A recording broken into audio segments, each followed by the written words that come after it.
22절 읽겠습니다. 그러므로 너는 이스라엘 족속에게 이르기를 주 여호와께서 이같이 말씀하시기를 이스라엘 족속아 내가 이렇게 행함은 너희를 위함이 아니요 너희가 들어간 그 여러 나라에서 더럽힌 나의 거룩한 이름을 위함이라.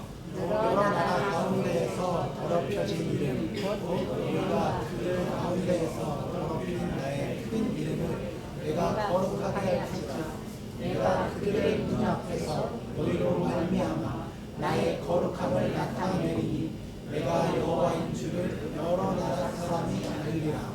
주 여호와의 말씀이니라. 내가 너희를 여러 나라 가운데서 인도해내고 여러 민족들 가운데서 모아 데리고 그 땅에 들어가서 맑은 불을 너희에게 뿌려서 너희로 정결하게 하되 곧 너희 모든 더러운 것에서 모든 이상 숭배에서 너희를 정결하게 할 것이며 또 새 영을 너희 속에 두고 새 마음을 너희에게 주되 너희 육신에서 굳은 마음을 제거하고 부드러운 마음을 줄 것이며 또 내 영을 너희 속에 두어 너희로 내 일을 하게 하나니 너희가 내 길을 지켜 행할지라. 같이 읽겠습니다. 내가 너희 조상들에게 준 땅에서 너희가 거주하면서 내 백성이 되고 나는 너희 하나님이 되리라. 아멘. 기도하겠습니다.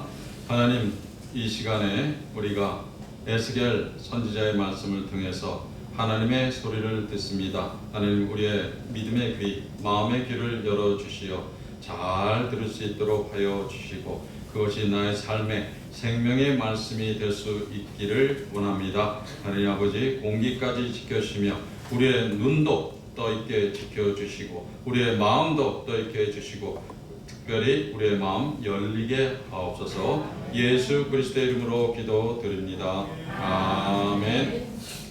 자, 오늘 말씀은 이스라엘 백성들이 바벨론에서 포로 생활하고 있을 때 하나님이 전했어요. 에스겔 선지자를 통해서 전한 말씀입니다. 자, 포로 생활을 하고 있는데 이스라엘 백성들에게 하나님이 무슨 말씀을 전했습니까? 너희들을 돌아오게 하리라. 지금 포로 생활하니까 힘들어 죽겠잖아요. 근데 하나님이 희망의 말씀을 주십니다. 너희들은 이제 예루살렘으로 돌아올 것이다. 자, 이스라엘 역사를 보면 참 안타깝게도 이 하나님이 택한 백성인데 노예 생활을 한 사건이 두 번이나 있었습니다. 한 번은 애굽에서, 또 한 번은 바벨론에서. 지금은 바벨론에서 포로 생활을 하고 있는 중입니다. 자, 이스라엘 백성이 포로 생활을 하게 된 이유가 무엇입니까? 가장 큰 이유는 우상 숭배입니다.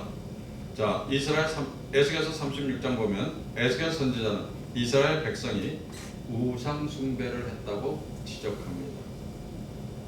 자, 보세요. 하나님을 믿는 백성들이 하나님 아닌 다른 신을 섬겼다는 겁니다. 그래서 하나님의 이름을 더럽혔다. 이렇게 여러 번 반복해서 지적하고 있습니다. 자, 여러분 같으면 나 배신한 사람, 자기 배신한 사람 어떻게 하겠습니까? 야, 내 애인인데 보니까 양다리 거쳤어. 양다리 진리예요. 예, 용서하기 힘들어요. 더군다나 내 남편인데 요새는 남편만 아니라 아내도 그런데요. 바람 피면 용서할 수 있겠습니까? 똑같은 거예요. 하나님을 섬기는 사람이 다른 신을 섬기는 것은 놔두고 바람 피는 것과 남편이 내 남자친구가 똑같은 겁니다. 그런데 감사한 것은 하나님은 당신을 배신하고 영적인 가늠한 이스라엘 백성에게 그럼에도 불구하고 결국은 은혜를 베푸신다고 약속하십니다. 그래서 이렇게 약속하세요. 22절 내가 너희를 포로 생활에서 구원함은 너희를 위함이 아니요 나의 거룩한 이름을 위함이라. 하나님이 이스라엘 백성 구하는 것, 이스라엘 백성 위해서가 아니래요. 이게 무슨 말씀입니까?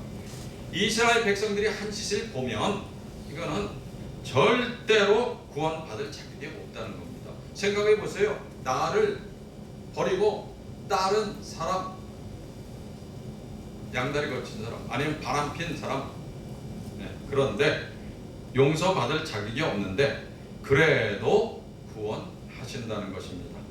자, 싸움이 났어요.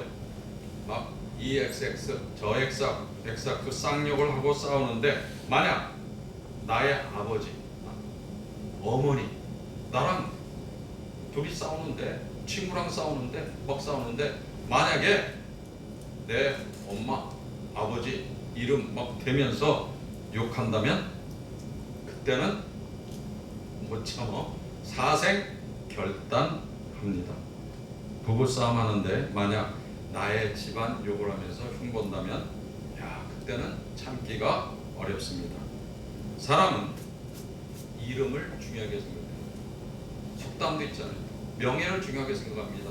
호랑이는 죽어서 가죽을 남기지만 사람은 이름을 남긴다. 좋아. 공부 잘하는 학생들은 이렇게 할 때 탁 대답해. 오늘 처음 학생 탁 대답하는 거 보니까 뭔가 듣고 있는 중이어서 감사합니다. 내가 수업 시간에 저런 애들은 커피 쿠폰 줘. 대답 잘하는 학생들은 커피 쿠폰 2개. 그랬더니 어느 학생은 물어봐. 커피 쿠폰 뭐 하는 거예요? 1학년 학생은 커피 쿠폰으로 뭐 하는지도 몰라. 저기 커피집 가서 커피 사 먹으라고. 니네들이 사 먹으면 돈 들지만 내가 주면 공짜잖아. 자, 또 이 병원 이름, 변호사, 세무사, 전문직에 종사하는 사람들은 그 상호의 이름을 자기 이름을 사용하는 사람입니다. 무슨 변호사, 무슨 병원, 자기 이름을 걸고 사업을 하는 겁니다. 그런데 이게 뭐 전문직뿐만 아니라 음식점 이런 것도 많아. 미국에서는 이런 것도 많죠. 맥도날드, 이게 사람 이름이에요. 켈러그, 이것도 사람 이름. 존슨앤존슨, 힐튼 호텔, 이것도 다 사람 이름. 샤넬, 화장품 이름, 이것도 다 창업주 이름 따서 회사 이름을 진 것입니다.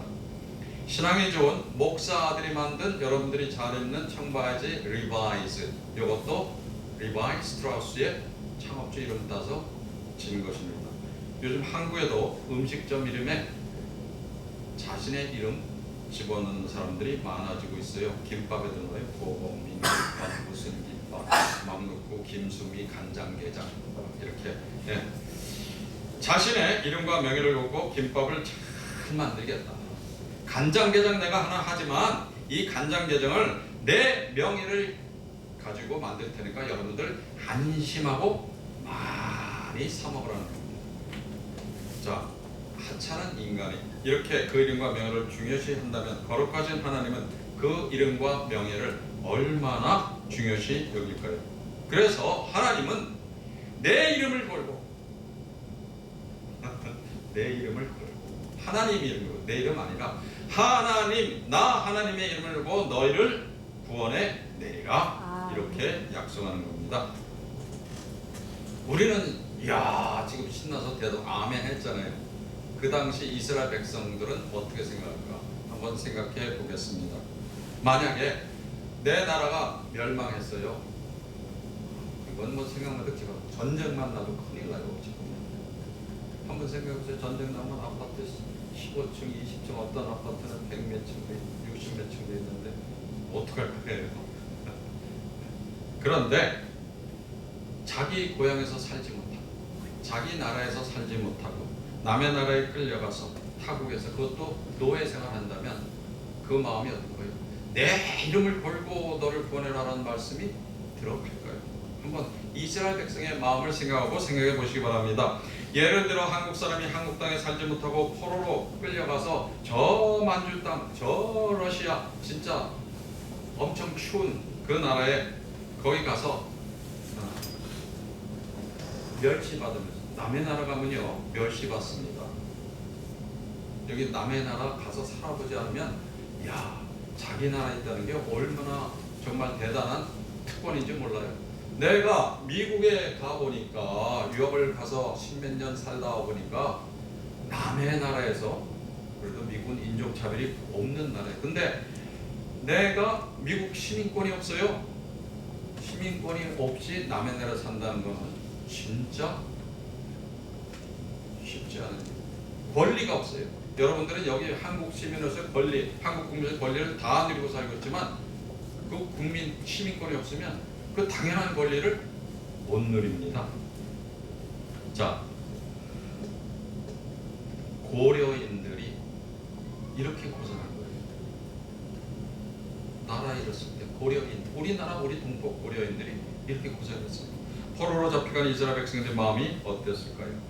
야, 과연 우리가 믿던 여호와 하나님 정말 믿을 만한 가치가 있는 신이 맞는가? 그죠? 야, 우리가 이렇게 바벨론 포로로 잡혀왔는데, 야, 이거 보니까 이 바벨론은 바룩이라는 그 신, 그 말뚝신 이름이, 그 신이 하나님보다 더 센 거 아닌가? 우리 조상들은 그때 홍해에 바닷물이 갈라지는 기적을 일으킨 하나님, 막 여리고성 그냥 한 번에 무너뜨려 가지고 칼 한 번 안 쓰고 이기는 하나님, 그 하나님은 지금 돌아가신 거 아닌가? 이런 회의가 생기겠지요. 이때 하나님이 선지자 에스겔을 통해서 이렇게 얘기한 거예요. 내 이름을 열고 너희를 구하여 내리라. 우리는 아멘 하지 않아요. 근데 이스라엘 백성들은 어땠을까요? 그거를 생각해 보자는 겁니다. 요거를 생각하시면서 요거를 생각하셨으면 정말 말씀을 잘 듣는 사람이에요. 아, 이스라엘 백성이 그렇게 고난과 어려움 중에서 그랬다면 나는 지금 내가 어려움이 있고 고난이 있는데, 그러면 나는 그 하나님이 내 이름을 걸고 너를 구원하리라 하실 때 나는 아멘 하면서 받아들이겠습니까? 지금 아멘 하신 분들은 복 많이 받으시기 바랍니다. 아멘 한 대로 그대로 이루어질 것을 믿습니다. 아멘. 그래서 아멘은 복의 통로예요. 하나님 말씀 들으면서 아멘 하면은 아멘 안 하는 것보다 내 속에 들어와. 아멘 안 하는 것보다 내 삶에 아멘한 대로 이루어지는 일이 더 많이 일어나게 되는 것을 믿습니다. 아멘. 자, 그럼 이스라엘 백성들이 이런 생각 했겠죠. 아이고, 하나님 이왕 구원하실 것입니다. 포로 생활 안 하고 바로 구원해 주면 좋지 않겠습니까? 하나님 왜 그렇게 하셨을까요? 부모와 자식 간의 관계를 생각하면 우리가 이해할 수가 있습니다. 부모가 자녀를 책망하는 이유는 무엇입니까? 자녀가 잘 되라고. 그거 하나밖에 없어요. 하나님도 마찬가지입니다. 하나님이 이스라엘 백성을 이렇게 어려움에 그대로 방치해 두시는 이유는, 이 고통의 상황을 허락한 이유는 이스라엘 백성 정신 차리고 잘 되라고. 자, 그럼 우리도 깨달음을 이것을 통해서 가져야 할 것입니다. 고난과 고통 중에 우리 기독교인들이 할 일은, 고난과 고통 중에도 하나님께 기도해서 하나님이 그 이름을 걸고 우리를 구하여 내시도록 복을 받으시기 바랍니다. 2000년 전에 예수님이 이 세상에 오신 것도 이런 원리가 내포되어 있습니다. 지금 크리스마스 다가오잖아요. 교회 안 다니는 사람들도, 특히 청년들, 젊을 때는 크리스마스 다가오면 기대가 되고 기다려집니다. 근데 전도하다 보면 예수님 얘기하면 이렇게 질문하는 사람들이 있어요. 하나님이 정말로 전지전능하시다. 예수님 믿는다는 조건 없이 그 예수님 잘 안 믿어지는데, 2000년 전에 이 세상에 와서 십자가에 달라 돌아가신 그 예수가 나하고 무슨 관계였는지 나 아무 관계가 없다고 생각이 되는데, 정말 전지전능하신 하나님이면 그냥 사람들 다 그냥 조건 없이 구원해서 천국 보내면 되지 않겠습니까? 이렇게 물어보는 사람들이 있어요. 이렇게 물어볼 때 이렇게 대답합니다. 1번, 하나님은 우리 인간에게 자유 의지를 주셨습니다. 전지전능한 하나님은 독재자가 아닙니다. 2번, 하나님도 마음대로 그냥 하나님이 하시는 것이 아니라 하나님이 정한 법칙에 따라서 이 세상을, 이 우주를 주관하고 운영하고 계십니다. 때문에 인간의 죄를 사실 때에도 하나님이 하나님의 정한 법칙에 따라서 우리 인간을 구원하십니다. 그 법칙이 뭐예요? 예수 그리스도를 믿음으로 구원, 죄와 사망에서 구원받는다. 이게 법칙이에요. 그래서 하나님이 안 믿는 사람을 믿는다고 그냥 간주하셔서 구원하시는 것이 아니다. 하나님의 정한 법칙대로 하나님이 그렇게 진행하고 계십니다. 분명히 하나님은 이렇게 말씀하십니다. 잠언 17장 15절 악인을 의롭다고 의인을 악하다 하는 이 두 사람은 다 여호와께 미움을 받느니라. 그러니까 악인을 의인으로, 의인을 악인으로 하면 안 된다. 하나님이 그렇게 말씀해주고 하나님이 그냥 아무렇게나 자기 마음에 뭐 이렇게 좀 봐서 법칙도 없이 마음대로 한다면 그게 그게 무슨 뭐예요? 요새 말로 내로남불이 되는 겁니다. 하나님도 하나님의 법칙에 따라서 우리를 구원하고 계십니다. 그래서 인간의 죄를 사하려면 그 죄의 대가가 지불이 돼야 돼요. 그래서 구약시대는 어떻게 했어요? 우리를 죄를 속량하기 위해서 구약시대에는 그만큼 짐승을 잡아서 그 피를 뿌림으로 인해서 그 죄를 속량했습니다. 대가를 지불했어요. 근데 하나님이 모든 인간을 단 한 번에 이제 짐승의 피 맨날 드리는 거, 제단에 드리는 거 없이 한 번에 구원하시기를 원했습니다. 그렇게 하려면 죄 없는 존재가 필요했습니다. 그 죄 없는 존재가 이 세상에 하나도 없었어요. 로마서 3장 9절에 이렇게 선포합니다. 의인은 없나니 하나도 없도다. 죄 없는 존재는 하나님 당신 한 분밖에 없었습니다. 그래서 방법이 딱 한 가지. 하나님 당신이 인간의 육체를 입고 2000년 전에 예수, 아기 예수라는 이름으로 저 팔레스타인의 마국간으로 낮은 자리로 오셨습니다. 자, 로마서 5장 8절이 이 하나님의 원리를 이렇게 선포합니다. 우리가 아직 죄인 되었을 때 그리스도께서 우리를 위하여 죽으심으로 하나님께서 우리에 대한 자기의 사랑을 확증하셨느니라. 하나님이 우리를 사랑하기 때문에 우리를 지옥에 보내지 않기 위해서 독생자 예수로 하여금 우리의 죄를 다 지시고 우리가 져야 할 저주, 진노까지 다 감당하게 하신 것입니다. 자, 우리가 자격이 있어서 의인이 된 것이 아니라 우리 인간들이 하나님 앞에서 의인으로 인정받을 수 있는 방법은 단 하나입니다. 예수 그리스도를 믿음으로 우리는 죄인임에도 불구하고 의인으로 인정받고 천국에 가는 것을 믿으시기 바랍니다. 그래서 이사야서 48장 10절 11절은 이렇게 하나님의 구원의 원리를 선포합니다. 보라, 내가 너희를 연단하였으나 은처럼 하지 아니하고 너를 고난의 풀무불에서 택하였노라. 나는 나를 위하여 이룰 것이라. 어찌 내 이름을 욕되게 하려 내 영광을 다른 자에게 주지 아니하리라.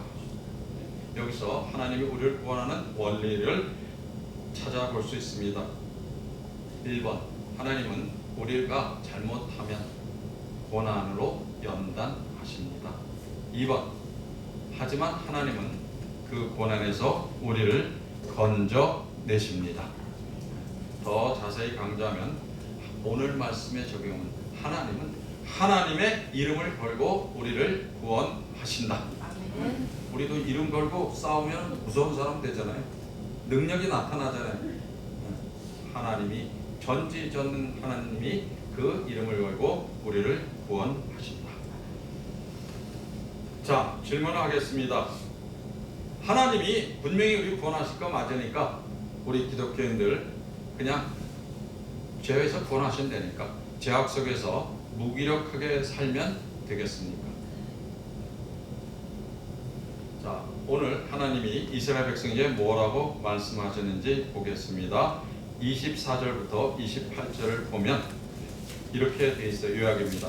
하나님은 그들에게 맑은 물을 뿌려 정결하게 하시고 모든 더러운 것과 모든 의성에서 정결하게 하실 것이라. 새 영과 새 마음을 주어 육신의 굳은 마음을 제거하고 부드러운 마음을 주실 것이다. 그리고 28절 제일 중요합니다. 28절 한번 같이 읽도록 하겠습니다. 28절 같이 읽겠습니다. 시작. 내가 너희 조상들에게 준 땅에서 너희가 거주하면서 내 백성이 되고 나는 너희 하나님이 되리라. 할렐루야. 내가 너희 하나님인 것을 이제 너희들이 눈으로 보게 와서 알게 될 것이다. 너희들이 생각하는 그 바벨론의 말뚝신보다 나 하나님이 더 신중의 신임을 너희가 눈으로 보게 될 것이라는 것입니다. 그런데 이스라엘 백성은 하나님의 백성이 되어야 한다는 것입니다. 그게 뭐예요? 당신 섬기지 말라는 얘기입니다. 아까 얘기했잖아요. 나 너 사랑해 그래놓고 다른 여자 사랑하고 양다리 걸치면 그 사랑 믿어지십니까? 똑같은 겁니다. 하나님만 섬기라는 것입니다. 니네들 옛날에 다른 신 섬겼던 거 그거는 안 된다는 겁니다. 자, 외양만 거룩하다. 우리가 예배 드릴 때만 거룩한 척 한다고 거룩한 것이 아니라 뭐가 거룩입니까? 하나님만 섬기는 것이 거룩입니다. 자, 우리가 그냥 추상적으로만 얘기하면 의미가 없어요. 지난 1년을 돌아보시기 바랍니다. 하나님만 섬기는 거룩한 삶을 살았습니까? 이거를 어떻게 여러분들은 해석하면 되겠습니까? 하나님과 더 가까워졌습니까?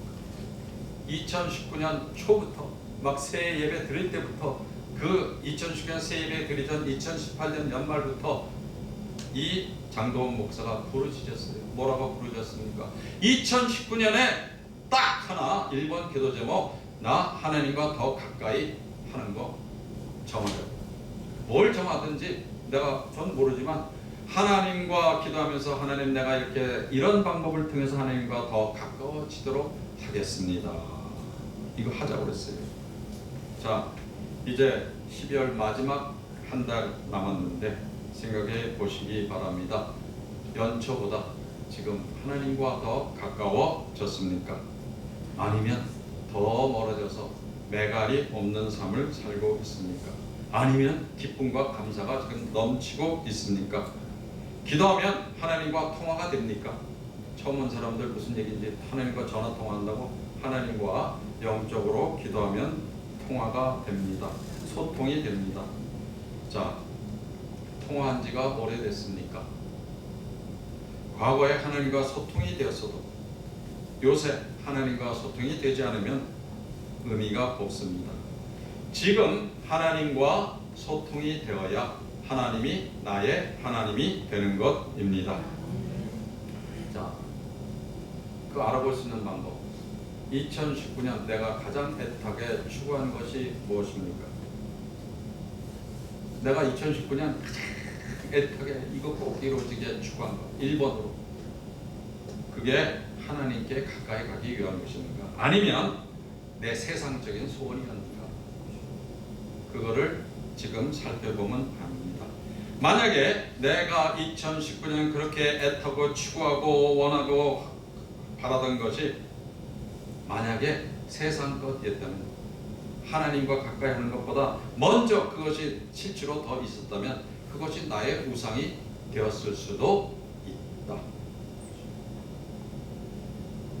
하나님을 가장 우선으로 섬길 때 하나님이 지금도 우리에게 이렇게 약속하십니다. 나는 너희 하나님이 되리라.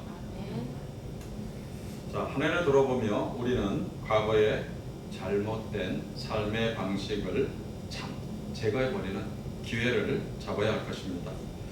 오늘 말씀 20절 보면 26절 하나님은 우리에게 굳은 마음 제거해 주신다고 부드러운 마음 주신다고 했어요.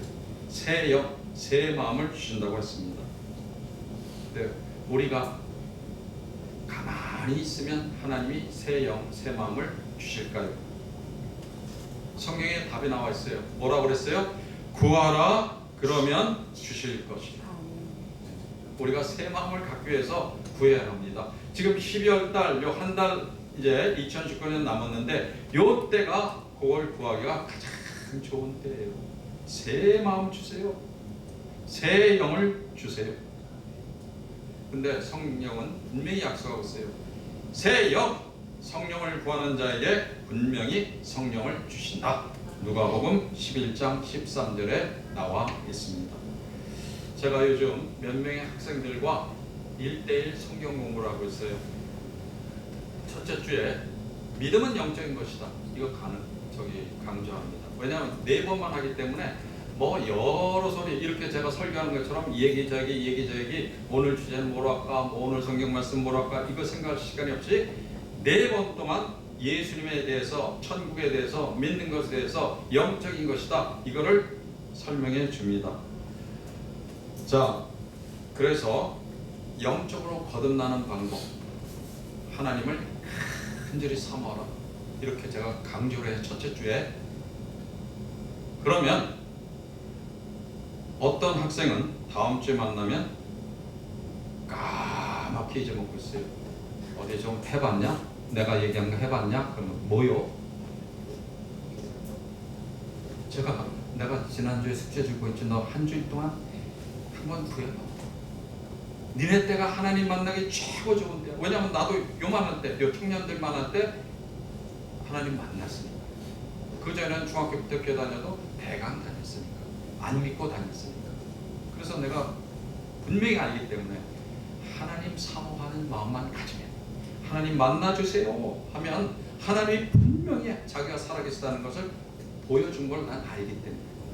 근데 어떤 학생은 까맣게 잊어먹고 입주자도 또 털레 와요.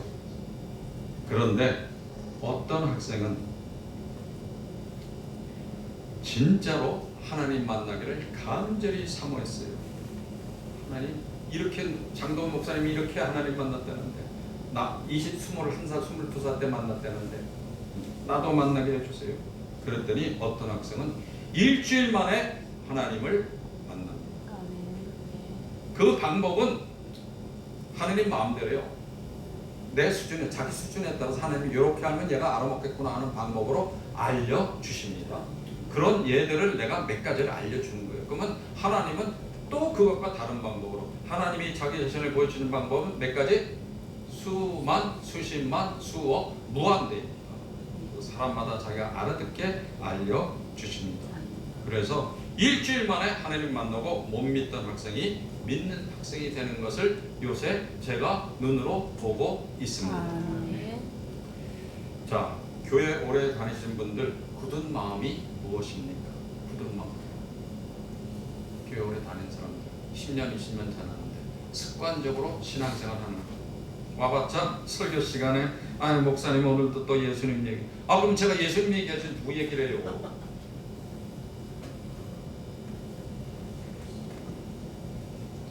이 육신의 편안함이 이 몸에 배서 영적인 나태에 빠진 생활, 이런 게 다 굳은 마음입니다.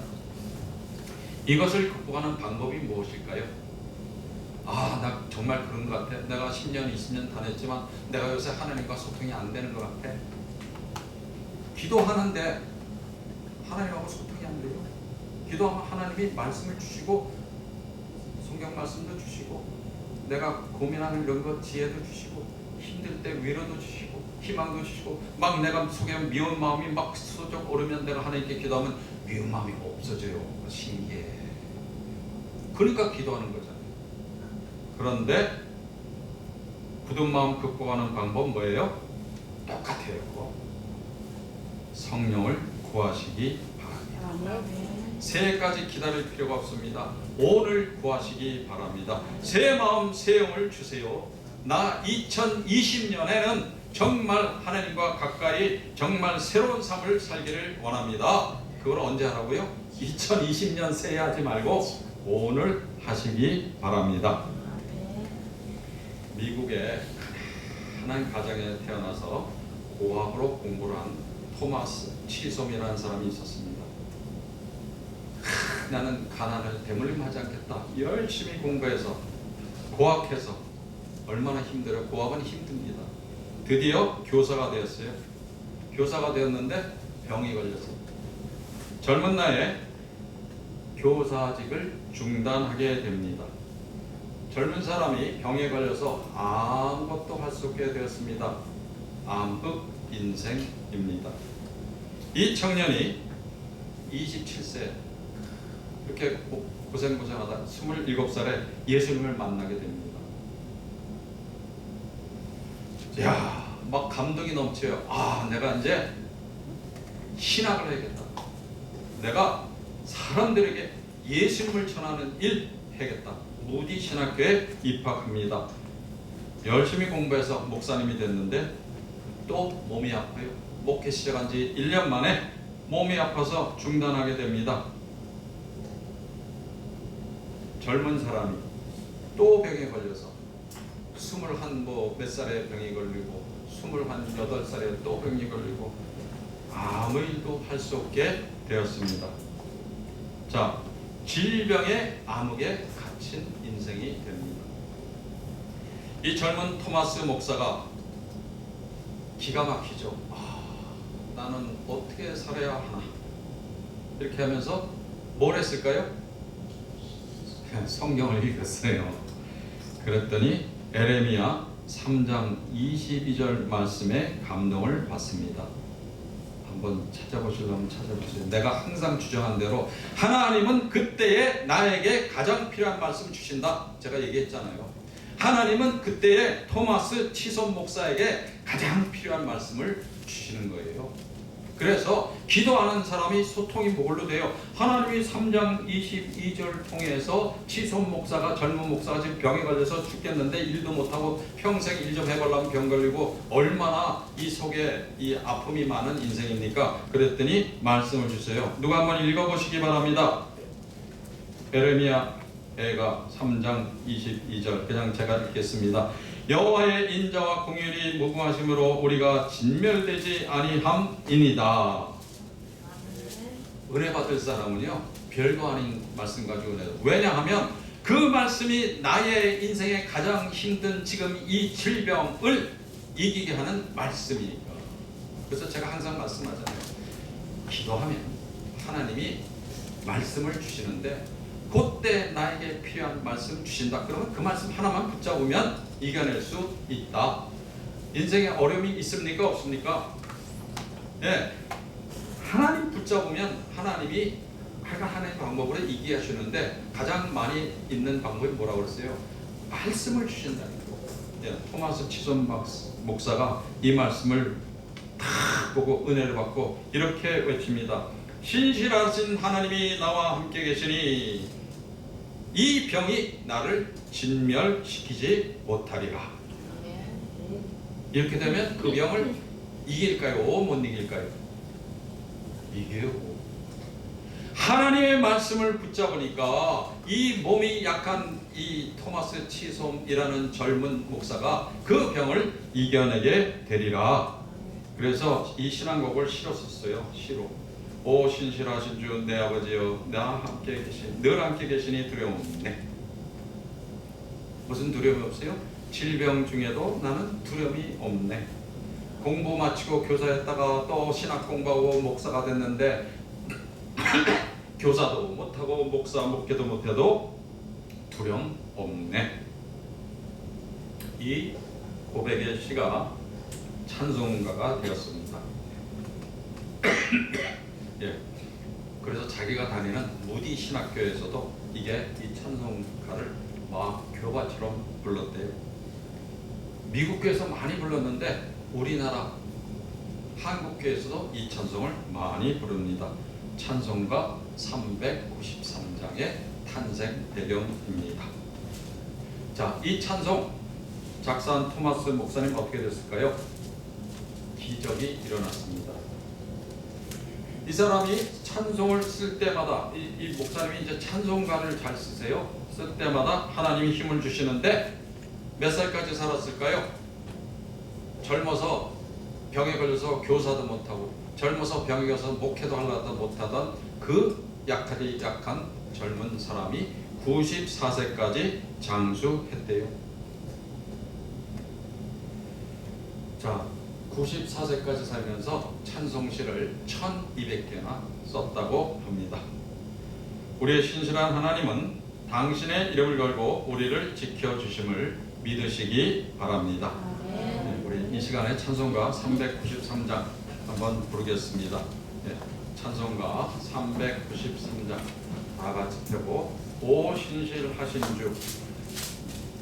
주님을 부를 때 토마스 치손 목사님에게 임한 성령님이 우리에게도 임할 것을 기대하시기 바랍니다.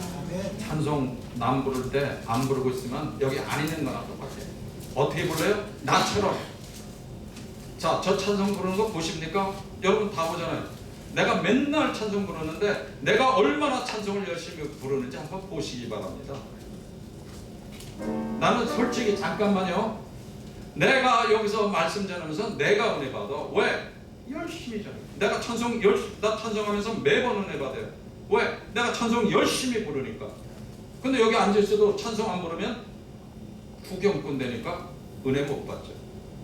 찬송 이 시간에 이 말씀, 오늘 말씀 기억하면서 찬송 부를 때 입을 목소리도 해서.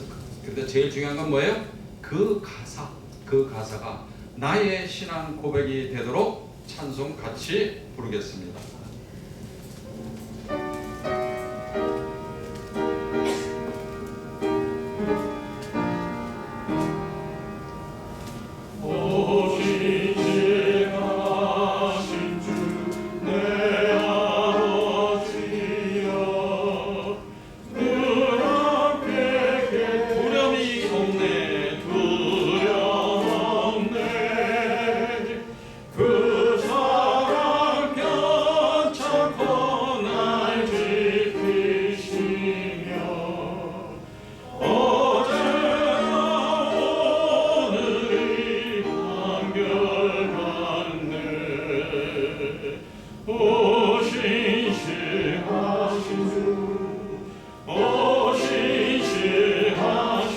날마다 자비를 베푸시네. 자비를 베푸시네. 일용할 모든 것도 내려주시네. 일용할 모든 것 내려주시네. 오 신실하신 주 나의 구주. 예, 잠깐만요.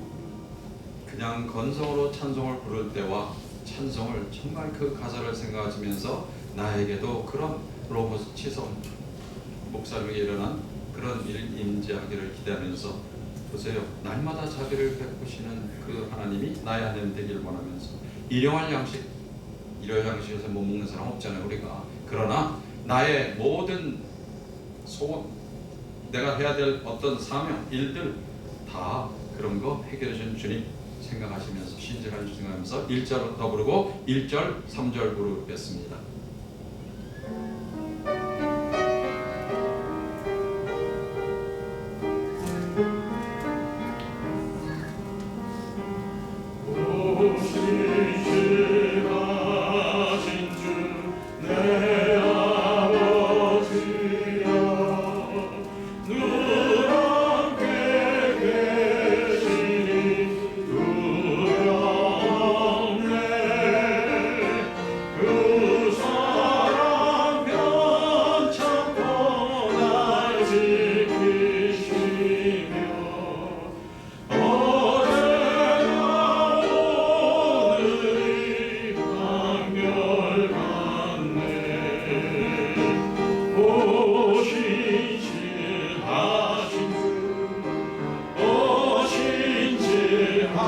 날마다 자비를 베풀어 주시는 신실하신 주님을 찬양합니다. 일용할 양식을 내려주시는 모든 것을 주시는 주님을 찬양합니다. 일용할 모든 것 내려주시니 오 신실하신 주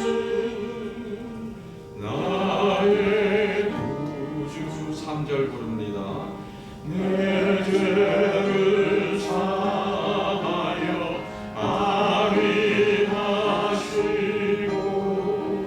수치리 오셔서 인도하네. 오늘의 힘이 되시고 내일의 소망이 되시는 주님, 내일의 소망 주가 이란 법을 내리시네.